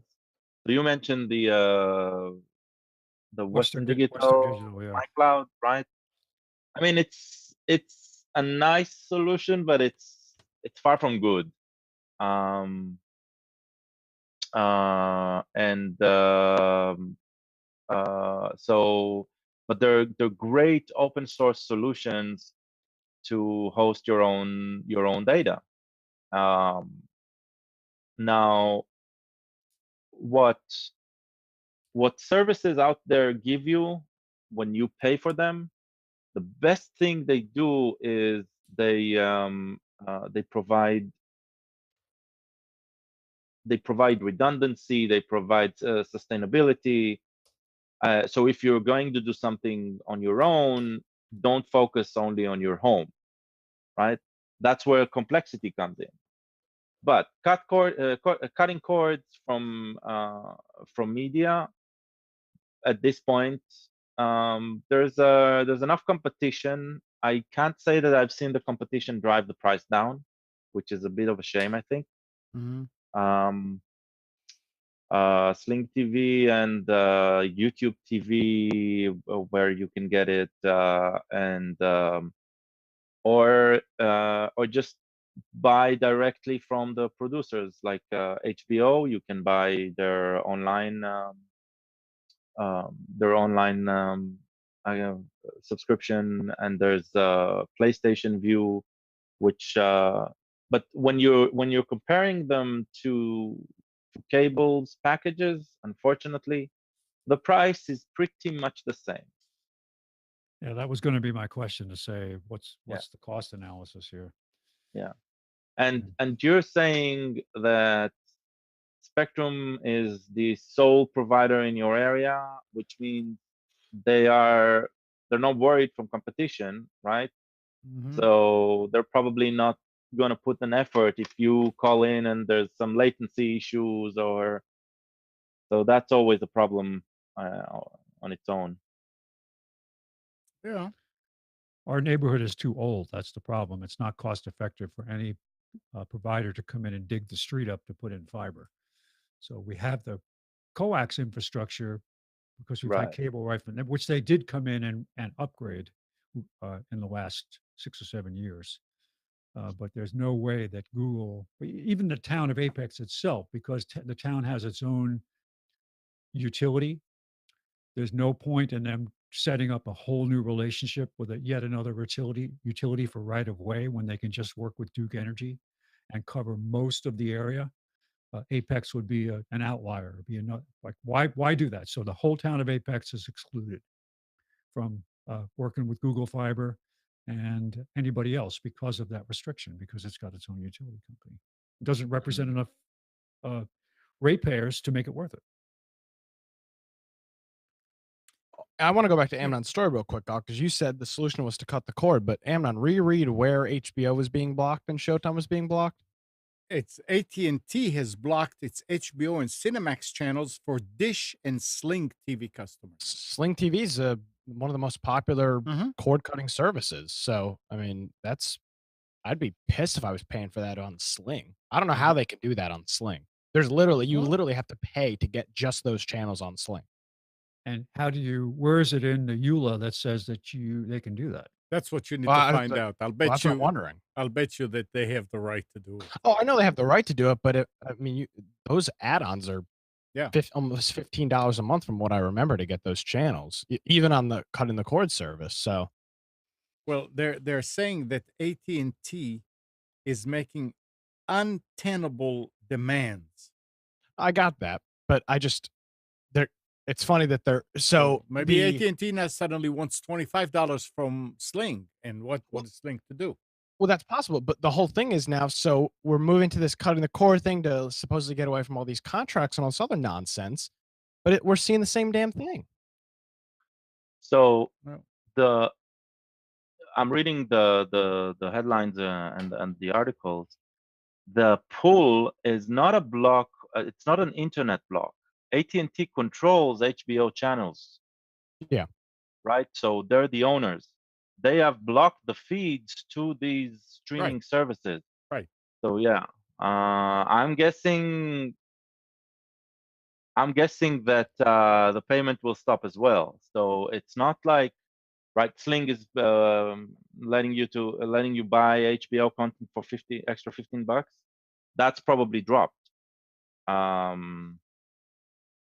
yeah, this is not Comcast and Netflix. This is something else. This is a content um, battle. No, So but do my you, point is you're dealing with the same garbage that you deal with on cable, which is contracts between the service provider and the company, where at the end of the day, the consumer is still getting screwed. well, No, where does it actually, leave you? Where yeah, does it leave you to if say AT&T is your only choice for no. support? Turn it off. I mean, think about what it used to be like, Spence. We'd watch network news at night and figure out what's going on in the world. And you could turn on MTV and actually hear music instead of commentary Yeah. and crap. And Yeah. once these people went off the deep end, I just turn them off. Right now, if you paid me, I could not tell you who the anchors are on network news channels, the ABC, CBS, NBC. I cannot even tell you who they are. And in fact, I'm not even sure if they still do their nightly newscasts. Just turn it off. Yeah, but the bigger problem here, Mike, is that the supposedly cutting the cord is the end all be all solution to getting out of these ridiculous nonsense with contracts Oh, and no, whatnot. they caught on already. They know that I look at what Spectrum has now, supposed internet-only channel packages. They do have those, yeah. Well, I So will tell you that granted, I've got somewhat of an advantage, but when somebody breaches a contract and does not provide what I'm paying for, I pursue it. yeah. Yeah. I just I don't know. That's Yeah, a but scare. there's always the bottom line of the contract is that they can change the contract whenever they want, right? Okay, but that's not a breach though. If they have that provision in there, it's not a breach of the contract. And Right. my comment was if they breach the contract, if they are in the wrong, I pursue it. If they're in the right and I don't like it, I just don't do business with them. I just Right. I don't know if I've contemplated multiple times buying Sling for maybe 2 or 3 different channels. So what if what if they decide to pull what if Sling and ESPN fail to, to come up with an agreement now? That's 4 of the 20 channels that Sling offers on their basic package, which a lot of people are purchasing it for because it's the only channel that allows you live sports. Walk away. This Yeah, but that's well, this but hold yeah, on, that's not a solution. but Walk away. there's never gonna be you're never gonna control this scene. So this is exactly like Mike. You had that issue where you were watching what was that Blacklist, right? And Correct. the cable companies were switching some content, some syndication content was switching hands, and you lost access to like half the season, right? Yes, what happened was our local NBC affiliate, I think they're NBC, got into a pissing contest with AT&T. AT&T wouldn't carry their channel whenever the new season of Blacklist started, which was the last season, wasn't there. And we just quit watching it. Now, because time has passed, I have access to it. But here, matter of fact, I'm glad you brought it up, Gall, because again, it goes to human nature and to the way we react to things. I got out of the habit of watching it, and now I'm having trouble motivating myself to go back and watch it now that I have access to it.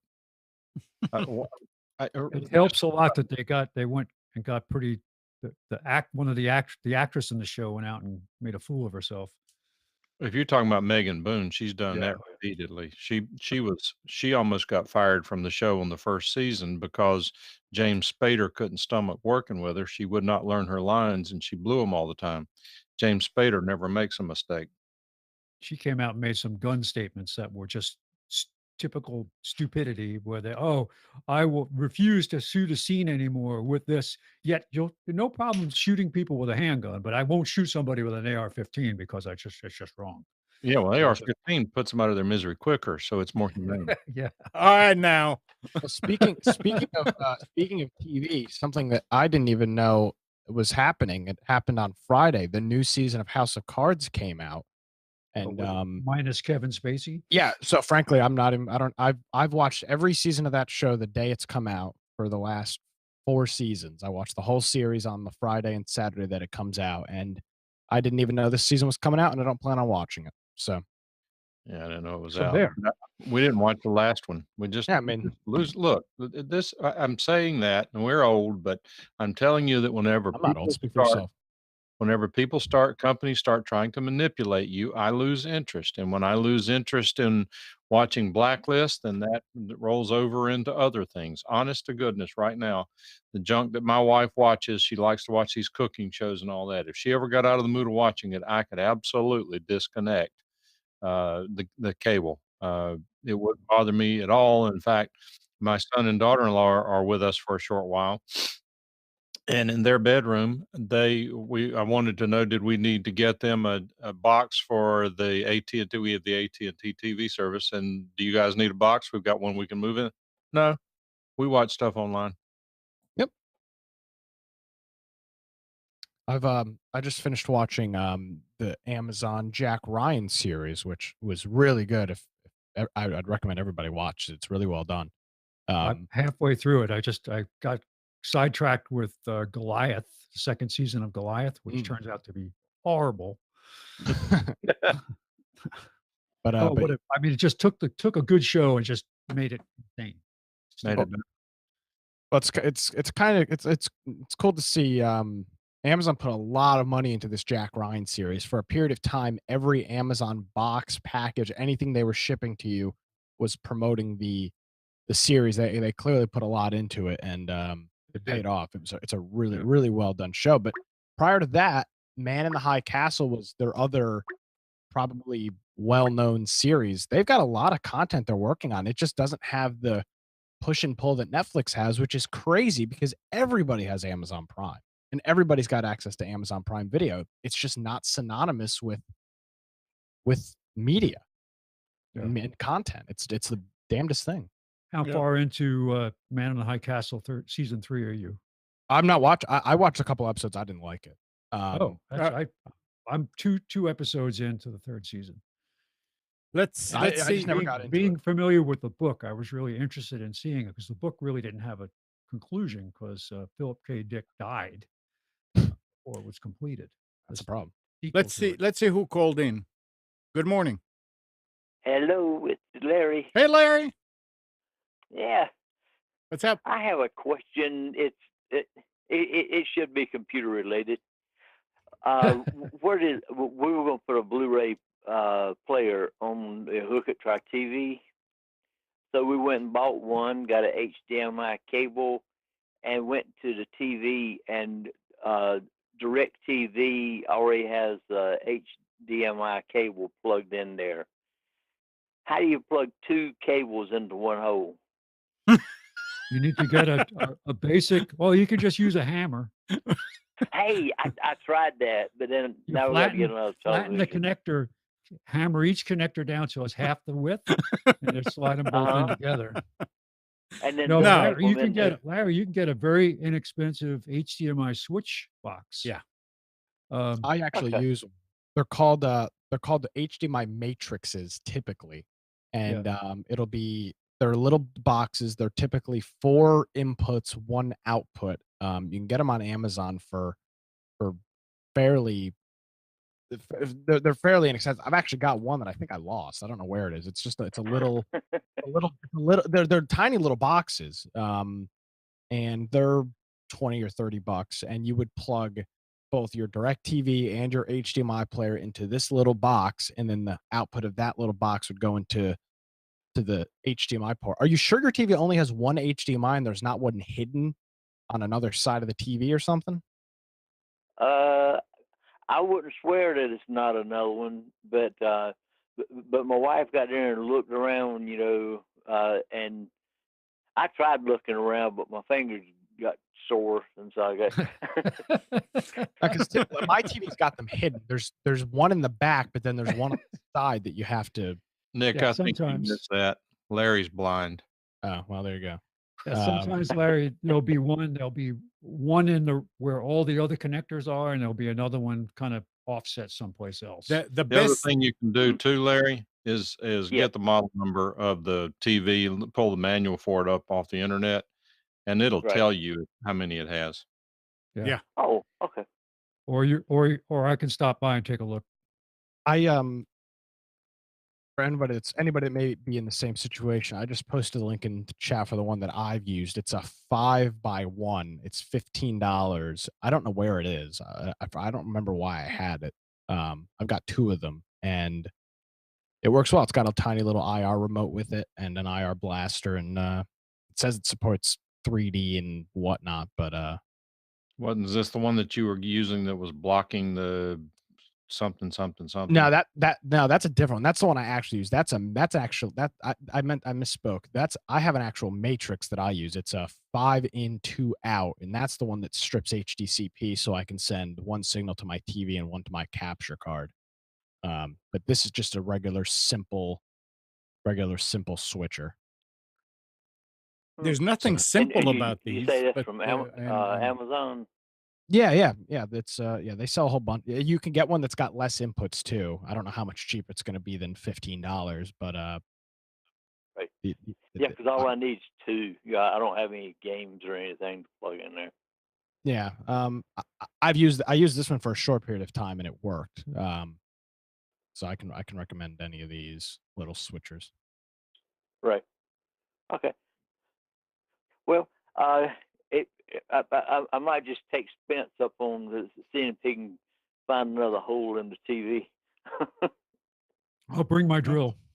Well, the other thing Okay. too, Spence, to think about is if the DirecTV box has got component out, you may switch the That's true. DirecTV box to component and then use the blue, or vice versa. The Blu-ray may have component as well, and run one of those No, component and one of them HDMI. The only 3 ports on the Blu-ray, it's got a LAN 100. It's got the HDMI, and then it's got a little port. It's not a port like that. It's a round where you plug around something into. It's digital audio out. Optical, yeah. Okay, audio. that. Yeah, but like Mike said, to know for sure, your best bet is to get the number, or if you have the manual, to have somebody look in the manual and see how many HDMI. Other than that, you just get the number and get on the internet and type HDMI ports on this and that model, and it'll Right. tell you. Okay. I Larry, figured just y'all switch, had already had figured out a solution for this problem before I even had the problem. No, switch back to videotapes, Larry. Hey, 8mm. Sony Betamax. It's Right, a up, yeah, up and okay. coming thing. All right. I'll have All to right. check into that. All right, thanks. I'll give you a call. Okay. Take care, Larry. Bye. All right. Bye-bye. Isn't that crazy? That Yeah. modern TV This day sold and within the age. last couple of years Yep. has a single HDMI port. I mean, that's crazy. It It's is. to save money and to save real estate. I just It makes no sense. I can't comprehend it. I mean, I don't know how it's 2 okay, but 1. Well, I don't know. I don't know where Larry bought it, but folks, beware of what's it called? The Black Friday deals. They Yeah. sell these stripped down electronics, right? That so. No, absolutely. I mean, I bought a monitor on a Black Friday a couple years ago, assuming it had a Visa mount, right? Every monitor's got 4 screw holes for a Visa mount. No, not the one I bought on Black Friday. So yeah, absolutely. Make sure, check out what ports are available on a TV or whatever when you buy it. All right. Who's got a Flickr account? I do. So I you used have to use it all the time. So you have to log in with the Yahoo account? Because it Because says Flickr is ditching Yahoo account requirements and I guess I do have one. Yeah. and giving pro subscribers unlimited storage. Pro accounts. Yeah, I remember when I worked with So Mike, the wedding photographer up back in New York. Mhm. I was on Flickr all the time uploading, and I guess it was a Yahoo account that I used. yeah, so that's one thing. Now here's Facebook again in the news. Hackers appear to have compromised and published private messages from at least 81,000 Facebook users' accounts. The perpetrators told the BBC Russian service that they had details from a total of 120 million accounts, which they were attempting to sell. Although there are reasons to be skeptical about that figure. Facebook said its security had not been compromised. Oh no, they just gave it to them, I guess. And the data had probably been obtained through malicious browser extensions. You know, Oh, they're it's not our secure. fault. What? No, not our fault. No, it must have been a browser extension. No, definitely not our fault. Amazing. Maybe it was the Facebook browser extension. Yeah. Jesus. Hey, Mike. Is Mike here? He is. He's muted. I am. Mike, here's something. The Librarian of Congress and U.S. Copyright Office, I don't know when is this from, just proposed new rules that will give consumers and independent repair experts wide latitude to legally hack embedded software on their devices in order to repair or maintain them. This exemption to copyright law will apply to smartphones, tractors, cars, smart home appliances, and many other devices. The move is a landmark win for the right to repair movement. Essentially, the federal government has ruled that consumers and repair professionals have the right to legally hack the firmware of lawfully acquired devices for the maintenance and repair of that device. Is that a Slashdot article? That's a Slashdot, yeah. Okay. All right. It says previously it was illegal to hack tractor firmware for the purpose of repair. It is now legal to hack many consumer electronics. Did you hear about that? I had not heard about it, but I mean, this has been going on for years and years and years because part of what happens is that the copyright laws were, when they were originally written, there was no such thing as firmware. Right. And so the law is slow to keep up with things out there. But the way the article is written is not a good idea because if you need to access the firmware on a device to repair that device, I wouldn't exactly call that hacking. It's accessing. It may be addressing, modifying for repair purposes, that sort of thing. But even if you do that, let's say that you're going to hack, in their words, modify or access, in my terms, the firmware on a TV to allow it to address more HDMI inputs, for example. You may be able to do that if it's necessary to repair it, but you're not going to be able to go out and sell it because that would still be illegal because it's what's called an unauthorized modification under the law, a derivative work. So, I mean, to me, it's cleaning up. It's applying just an element of common sense to the business. Okay. All right. Then that's fine. That's good. I've got something here to wrap up. Yes. So 2 weeks ago, a couple months ago, I purchased an ADATA hard drive. Mhm. I got a 480 gig SSD from ADATA. I want to say it was like 60 or $70, and it just sat here and sat here and sat here, and I was dealing with some slow computer issues and tracked it down to I had like a gigabyte free on my C drive, which could have been causing it. And Gal recommended, hey, if have you taken the computer out and is there dust stopped up in the cooler fan and whatnot? So 2 weeks ago, after the show ended, I unhooked everything from the back of the computer, pulled it out, and took a can of compressed air to it. I did have some stuff build up there, but nothing crazy. So the real thing was switching over to the SSD, and I did this in the past, or getting the new SSD installed in there with more space. And I called Amnon and said, "What do you recommend for for doing this, he recommended a Cronus, the free version, which is works with Western Digital drives, which I don't have. So I did some YouTubing and Googling around, and I found I think I used this in the past, but I didn't remember. It's been so long. It's called AOMI, AOMEI, and it's AOMI Partition Assistant Standard Edition. And I called Mike too. And Mike, what did you recommend to me? Image Terabyte Like unlimited. it's terabyte. um, Yeah, Terabyte requires image you to for Linux. Terabyte requires you to create some type of bootable media, and I didn't want to do It that. It's a is a pain in the bootable ass. media. Yeah. So Not a pain. It's easy. I don't have any discs, so it was a little bit of a pain for me. Yeah, USB. Not one that I didn't want to wipe. I mean, It I does. could have. Any stores nearby? I mean, yes, but Bottom nevertheless. line. $4. So I found this software, Aomi. I think it was already installed on my computer. I don't know what I used it for. So I pulled the computer out, put the new SSD in, booted back up to my old drive, open up this software, and there's a wizard built into it. And I think I used Disk Copy Wizard is what it's called. And I selected my source drive, which was my Corsair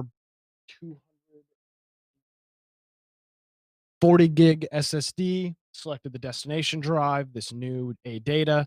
It asked me about the partition, if I'd like to resize the partition to fill the disk.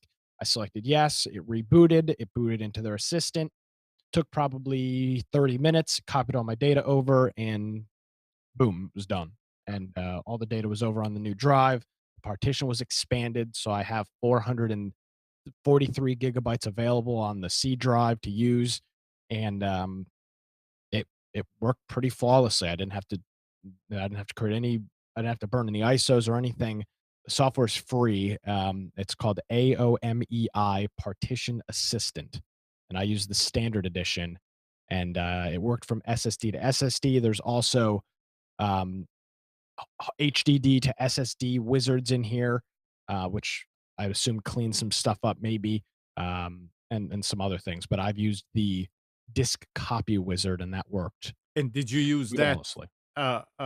Did you use any of these drives was USB connected? No. I connected them both via Okay. SATA, because I There's already had the utility system. you need to run as well, Nick. I'll tell you about it later. We've done it before. It checks to see if your drive is aligned on its Yeah, on he its asked me for that, and I couldn't remember what the name of that program uh, was. I have to think about what That's that is that the Black Magic software? no. If it's aligned on what do they call it? I remember you. I'll find it. I remember you Okay. telling me about it, and I can't remember the name of it. But I was pretty impressed with this free tool. I mean, I know I don't think I've ever used a Cronus, but I there was a lot of recommendations for a Cronus. If you want to buy it, it's like 40 or 50 bucks. Which if you do stuff like that a lot, I'm sure is worth it. But I was pretty impressed with this Aomi software. It very self-explanatory. I tried even copying the same drive to something else, and it popped up a warning saying like, "Hey, you're doing something stupid here, moron. Don't do this." So I it seemed like it was pretty foolproof. Copying data from one drive to another can be a little stressful. I was a little nervous about it. But I would have had to try really, really hard to make a mistake. It really pushed me towards copying the one SSD to the other, and I tried not to, and it still was throwing up little red warnings everywhere. Yeah, the bottom line, it worked. It Yeah, it doesn't did work. It matter worked, and what you use. yeah, and it worked well. Yeah. And it wasn't very hard to use. So I'll throw an image, or I'll throw a URL for that in chat. AS benchmark SSD. I just put a link in chat for Oh, what the does that do? utility. When you run, it's a real quick utility you run. There's a line on there that based on whether the text in the line is green or red, it'll tell you whether the drive is aligned on what do they call it? Aligned on boundaries or something like that, is whether it's a 4K divisible boundary, and what it has to do with how the computer reads the hard drive. If it's not aligned over correctly on the boundaries, it takes twice as long to do certain reads. Hmm. It's just a In trivial in thing. most cases, everything is okay. Automatic. is everything is okay, but this is a good way to make sure that it's okay. Well, I've Just already to got this clarify. installed, so let's run it and see what it does. But anyway, I also wanted to mention too that believe it or not, I've gotten involved in another show. And You? Yes. No. yep. And if everything goes well, it will air tonight on 106.7 WFBT, Wilmington's Big Talker, at 9:05 p.m. And the way you listen to it is by going to wilmingtonbigtalker.com, listen live. It's actually a show on cryptocurrency. It's called the Crypto Culture Show. The guy doing the show, the expert is he's a rocket surgeon, literally. He worked for NASA for 5 years, PhD, and I mean he's extremely knowledgeable on it. The first show is tonight. It's kind of a mishmash because anytime you start a show, it takes a while to sort of find your wings and that sort of thing. It's going to take us a while, but it was a lot of fun and the information can be useful. We're not advocating that you get involved in cryptocurrency. We don't care. I don't care. But there are a lot of people that are asking about it. There's a lot of misinformation out there and some good stuff. So all we're going to try to do is focus on the good stuff, figure out a way that we can be helpful with that.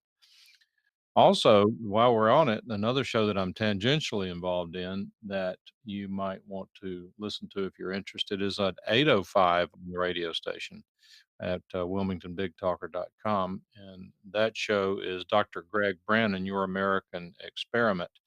He goes into an awful lot of constitutional issues, but he also, being an OBGYN, delivered over 11,000 babies.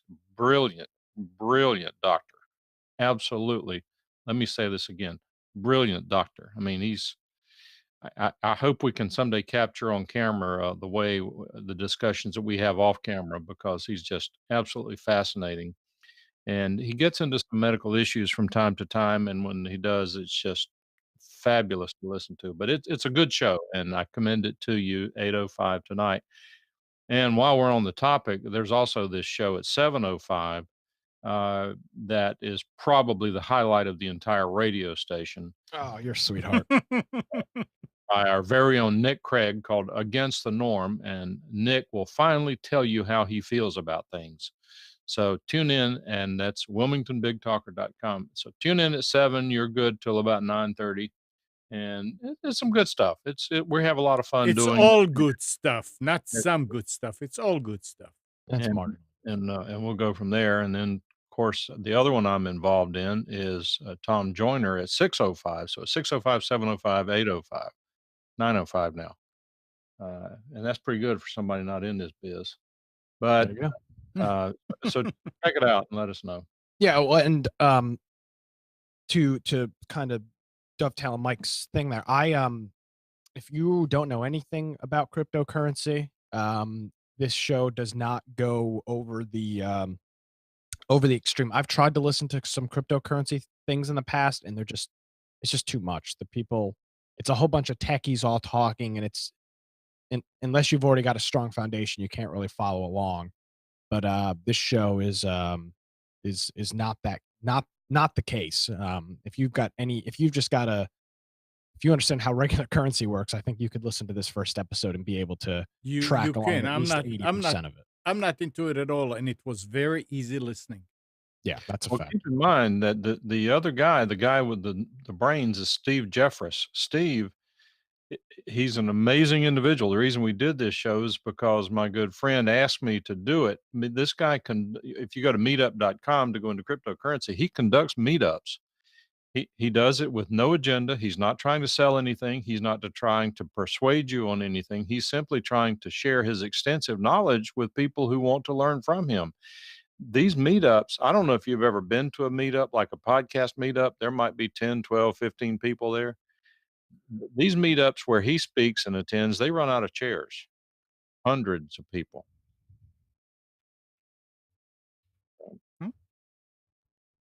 There you go. I highly recommend you listen to it. If not, Mike, is it going to be published anywhere for people to listen to? Well, that depends on whether I can get you to help me with it. You could probably just upload them to YouTube.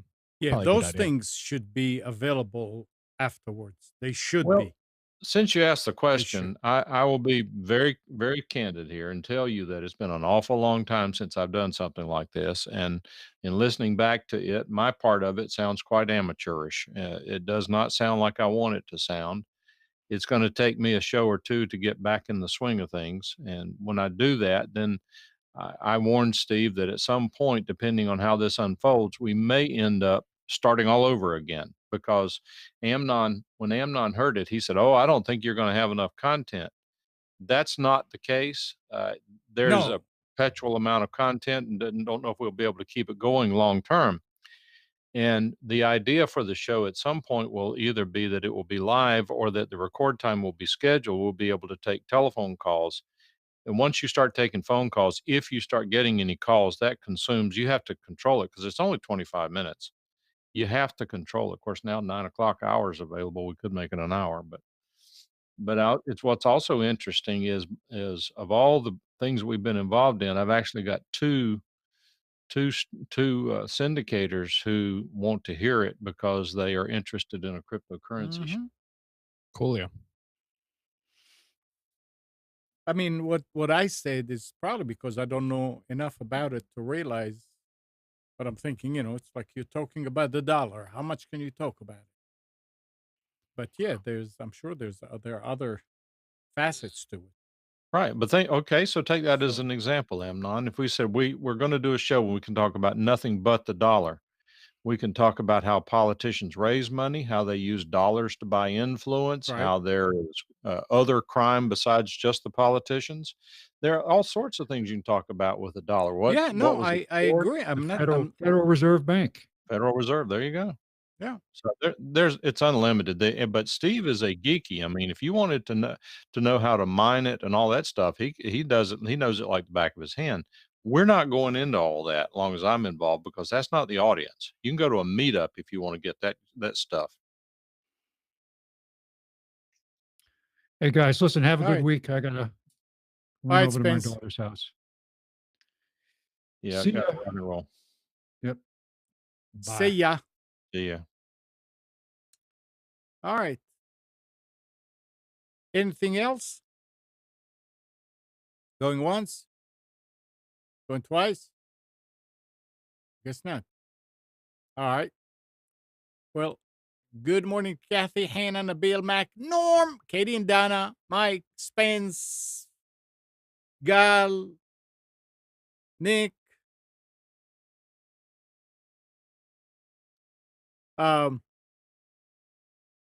Thanks everybody for tuning to Computers 2K Now. We hope you enjoyed and maybe learned something from our time together. Remember to practice safe computing, back up your hard drive, and update your virus scanner. We'll be back here next Sunday at 9, but you can always reach us at computers2know.com. While you're at it, like us on Facebook and subscribe to our YouTube channel. And like Mike said, tonight at 7, it's Nick Craig hosts Against the Norm on Wilmington Big Talker 106.7, and Mike comes right after that. So listen on TuneIn. And if you need to find the link, it's right there on the left where it says links. See you next week, everybody.